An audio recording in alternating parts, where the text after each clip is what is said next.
हरि ओम. श्री विष्णू सहस्रनाम. श्रीराम कोल्हटकर यांनी केलेले निरूपण. पुरुषोत्तम. या विश्वात नाशवान व अविनाशी असे दोन प्रकारचे पुरुष आहेत. सर्व भूतमात्रांची शरीरे हा नाशवान पुरुष आणि जीवात्मा अविनाशी पुरुष म्हणला जातो.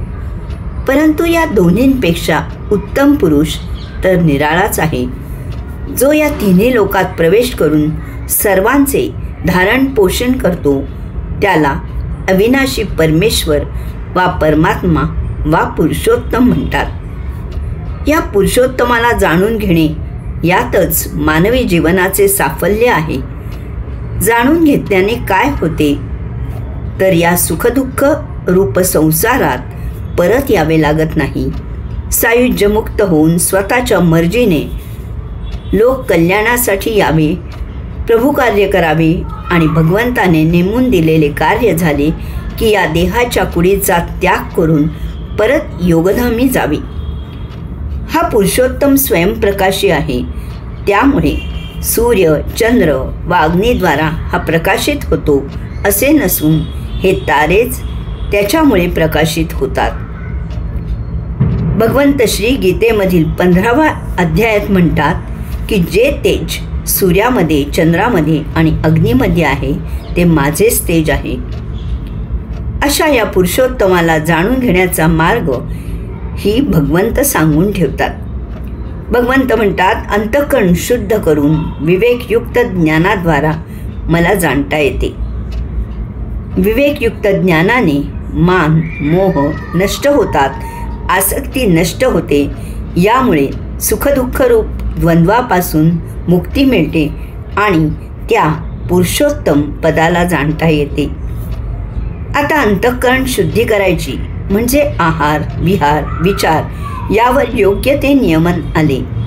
प्रत्येक गोष्ट आपण का करतो, कशी करतो, करणे आवश्यक आहे का याकडे साक्षीभावाने बघितले तर आपण सहजपणे कुठलाही मनावर ताण न येता या सर्व गोष्टी करू शकू. एकदा ही गोष्ट अंगवळणी पडली तर आपल्या एकूणच वागण्यात सहजता येईल.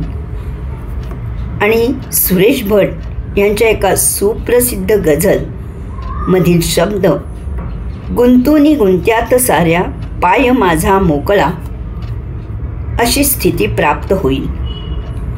बरे, या अंतःकरण शुद्धीसाठी फार मोठी विद्वत्ता लागते का तर अजिबात नाही. संस्कृत भाषेचे ज्ञान लागते का तर तसेही नाही. असले तर उत्तमच, पण त्याविना अडून राहायचे कारण नाही. आद्य शंकराचार्य, एकनाथ महाराज, समर्थ, रामदास यांच्या मातापित्यांकडे आपण बघितले तर एवढेच म्हणता येईल की त्यांचे मातापिता शुद्ध पवित्र अंतःकरणाचे होते. म्हणून तर शुद्ध बीजापोटी फळे रसाळ गोमटी आपणास प्राप्त झाली. तेव्हा आजपासून आपण या गोष्टीसाठी प्रयत्न करायला सुरुवात करूया. हरि ओम.